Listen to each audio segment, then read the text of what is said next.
ರಾಜ್ಯದಲ್ಲಿ ಸರ್ಕಾರಿ ಇಲಾಖೆಗಳ ಖಾಲಿ ಹುದ್ದೆಗಳ ನೇಮಕಾತಿ ಪ್ರಕ್ರಿಯೆಗೆ ಆಗ್ರಹಿಸಿ ಕರ್ನಾಟಕ ವಿದ್ಯಾರ್ಥಿ ಮತ್ತು ಯುವಜನ ಒಕ್ಕೂಟದ ನೇತೃತ್ವದಲ್ಲಿ ಪ್ರಗತಿಪರ ಸಂಘಟನೆಗಳ ಮುಖಂಡರು ದಾವಣಗೆರೆ ಜಿಲ್ಲೆಯ ಜಗಳೂರು ಪಟ್ಟಣದಲ್ಲಿ ಶುಕ್ರವಾರ ಪ್ರತಿಭಟನೆ ನಡೆಸಲಾಯಿತು. ಇದೇ ವೇಳೆ ಪ್ರತಿಭಟನಾಕಾರರು ಪಟ್ಟಣದ ತಾಲೂಕು ಕಚೇರಿಯ ಮುಂಭಾಗ ಜಮಾಯಿಸಿ ವಿವಿಧ ಸಂಘಟನೆಗಳು ಹಾಗೂ ಬಿಎಡ್ ವಿದ್ಯಾರ್ಥಿಗಳು ಸರ್ಕಾರದ ವಿರುದ್ಧ ಘೋಷಣೆ ಕೂಗಿ ಆಕ್ರೋಶ ವ್ಯಕ್ತಪಡಿಸಿದರು. ನಂತರ ಗ್ರೇಡ್ 2 ತಹಸೀಲ್ದಾರ್ ಮಂಜಾನಂದ್ ಅವರಿಗೆ ಮನವಿ ಸಲ್ಲಿಸಿದರು. ಇದೇ ವೇಳೆ ವಿದ್ಯಾರ್ಥಿ ಯುವಜನತೆ ಒಕ್ಕೂಟದ ತಾಲೂಕು ಸಂಚಾಲಕ ಧನ್ಯಕುಮಾರ್ ಮಾತನಾಡಿ, ಧಾರವಾಡದಲ್ಲಿ ನಿರುದ್ಯೋಗಿ ಯುವಕರು ಕಳೆದ ವಾರಗಳಿಂದ ನಡೆಯುತ್ತಿರುವ ನ್ಯಾಯಯುತ ಹೋರಾಟವನ್ನು ಸರ್ಕಾರಗಳು ತಿರುಚುವ ಹುನ್ನಾರ ರಾಜಕೀಯ ಪ್ರೇರಿತವಾಗುತ್ತಿದೆ. ಕಳೆದ 15 ವರ್ಷಗಳಿಂದ ಲಕ್ಷಾಂತರ ಪದವೀಧರ ಸ್ನಾತಕೋತ್ತರ ಪದವಿ ಸೇರಿದಂತೆ ವಿವಿಧ ಕೋರ್ಸ್ಗಳನ್ನು ಮುಕ್ತಾಯಗೊಳಿಸಿ ಉದ್ಯೋಗವಿಲ್ಲದೆ ಪರದಾಡುತ್ತಿದ್ದಾರೆ. ಸರ್ಕಾರದ ವಿವಿಧ ಇಲಾಖೆಗಳಲ್ಲಿ 2.5 ಲಕ್ಷಕ್ಕೂ ಅಧಿಕ ಹುದ್ದೆಗಳು ನೇಮಕಾತಿ ಪ್ರಕ್ರಿಯೆ ನಡೆಸದೆ ಮೀನಾಮೇಷ ಎಣಿಸುತ್ತಿದ್ದಾರೆ. ಕೂಡಲೇ ಉದ್ಯೋಗಾಕಾಂಕ್ಷಿಗಳಿಗೆ ನೇಮಕಾತಿ ಪ್ರಕ್ರಿಯೆ ಆರಂಭಿಸಬೇಕು.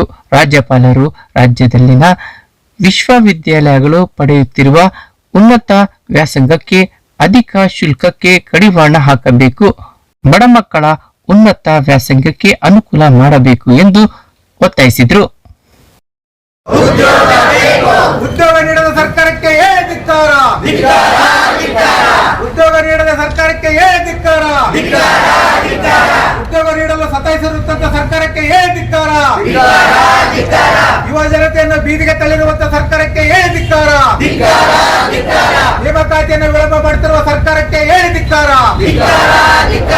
ಬೇಕೇ ಬೇಕು, ಬೇಕೇ ಒತ್ತಡದ ಜೀವನವನ್ನು ಮಾಡ್ತಾ ಇದ್ದಾರೆ. ಮೆನ್ಗಳಿಲ್ಲ, ಇವತ್ತು ಆರೋಗ್ಯ ಇಲಾಖೆಯಲ್ಲಿ ಸಿಬ್ಬಂದಿಗಳಿಲ್ಲ, ಇವತ್ತು ಫಾರೆಸ್ಟ್ ಡಿಪಾರ್ಟ್ಮೆಂಟ್ ಅಲ್ಲಿ ಸಿಬ್ಬಂದಿಗಳಿಲ್ಲ, ಇದೇ ಕಂದಾಯ ಇಲಾಖೆಯಲ್ಲಿ ಸಿಬ್ಬಂದಿಗಳಿಲ್ಲ. ಇರ್ತಕ್ಕಂಥ ಸಿಬ್ಬಂದಿಗಳು ಹೆವಿಯಾಗಿರ್ತಕ್ಕಂಥ ಕೆಲಸದಲ್ಲಿ ಮಾನಸಿಕವಾಗಿ ಒತ್ತಡದಲ್ಲಿ ಸಿಕ್ಕಿದ್ದಾರೆ. ಇವತ್ತು ಎಷ್ಟೋ ಜನ ವಿದ್ಯಾರ್ಥಿಗಳು ಇವತ್ತು ಯುವಜನರು 2 ವರ್ಷ 3 ವರ್ಷ 4 ವರ್ಷ ಡಿಗ್ರಿಯನ್ನು ಮುಗಿಸಿಕೊಂಡು ಮಾಸ್ಟರ್ ಡಿಗ್ರಿಯನ್ನು ಮುಗಿಸಿಕೊಂಡು ಏನು ಧಾರವಾಡದಂತ ಬೆಂಗಳೂರಿನಂತ ಕೋಚಿಂಗ್ ಸೆಂಟರ್ಗಳಲ್ಲಿ ಇವತ್ತು ಏನು ಅವರು ಸ್ಟಡಿಯನ್ನು ಮಾಡಿ ಎಕ್ಸಾಮ್ ಬರಲಿಕ್ಕೆ ಪ್ರಿಪೇರ್ ಆಗ್ತಾ ಇದ್ದಾರೆ. ಎಷ್ಟೋ ಜನಕ್ಕೆ ಏಜ್ ಬಾರ್ ಆಗ್ತಾ ಇದೆ. ಏಜ್ ಆಗಿರ್ತಕ್ಕಂಥ ವಿದ್ಯಾರ್ಥಿಗಳು ಎಲ್ಲಿಗೆ ಹೋಗಬೇಕಾದ್ರೆ ಅವರ ಜೀವನದ ಜೊತೆ ಜಗಾಟ ಆಗ್ತಕ್ಕಂಥದ್ದು ಸೂಕ್ತ ಅಲ್ಲ. ಅದಕ್ಕೋಸ್ಕರವಾಗಿ ನೀವು ಆದಷ್ಟು ಬೇಗ ಏನು ಆದ್ರೆ ವಿದ್ಯಾರ್ಥಿಗಳು ನೀವೆಲ್ಲರೂ ಕೂಡ ನೋಡ್ತಾ ಇದ್ದೀರಿ, ಶಾಂತಿಯುತವಾದ ಹೋರಾಟವನ್ನ ಮಾಡ್ತಾ ಇತ್ತು. ಮೊನ್ನೆ ಧಾರವಾಡದಲ್ಲಿ ಒಂದು ಸಂಘಟನಾತ್ಮಕವಾಗಿರ್ತಕ್ಕಂಥ ಹೋರಾಟ ಆರಕ್ಷಣೆ ಇಲಾಖೆ ಮತ್ತೆ ಯುವಜನತೆಗಾಗಿದೆ. ಯಾಕಂದ್ರೆ ಎಷ್ಟು ದಿನ ಅಂತ ಯಾರು ಶಾಂತಿಯಿಂದ ಹೋರಾಟ ಮಾಡ್ಲಿಕ್ಕೆ ಸಾಧ್ಯ? ಈ ಸಂದರ್ಭದಲ್ಲಿ ಡಿಎಸ್ಎಸ್ ತಾಲೂಕು ಸಂಚಾಲಕ ಸತೀಶ್, ಕರುನಾಡ ನವನಿರ್ಮಾಣ ವೇದಿಕೆಯ ರಾಜ್ಯಾಧ್ಯಕ್ಷ ಮಹಾಲಿಂಗಪ್ಪಾಜಿ, ಎಐಎಸ್ಎಫ್ ರಾಜ್ಯ ಮುಖಂಡ ಮಾದಿಹಳ್ಳಿ ಮಂಜುನಾಥ್, ವಕೀಲ ಆರೋಬ್ಲೇಶ್, ಎಸ್ಎಫ್ಐ ಜಿಲ್ಲಾ ಸಂಚಾಲಕ ಅನಂತರಾಜ್, ಎಐಎಸ್ಎಫ್ ತಾಲೂಕು ಸಂಚಾಲಕ ತೋರಣಗಟ್ಟೆ ಪವನ್, ಪ್ರಗತಿಪರ ಹೋರಾಟಗಾರರಾದ ಸತ್ಯಮೂರ್ತಿ, ಕುಬೇಂದ್ರಪ್ಪ, ಓಬ್ಳೇಶ್, ಅಶೋಕ್, ರಾಘವೇಂದ್ರ, ರವಿಕುಮಾರ್, ಬಸಪ್ಪ, ವಿದ್ಯಾರ್ಥಿಗಳಾದ ತನುಜ, ಭಾವನಾ, ನಂದಕುಮಾರಿ, ಶ್ವೇತಾ, ಮಣಿಕಂಠ ಸೇರಿದಂತೆ ಮತ್ತಿತರರಿದ್ದರು.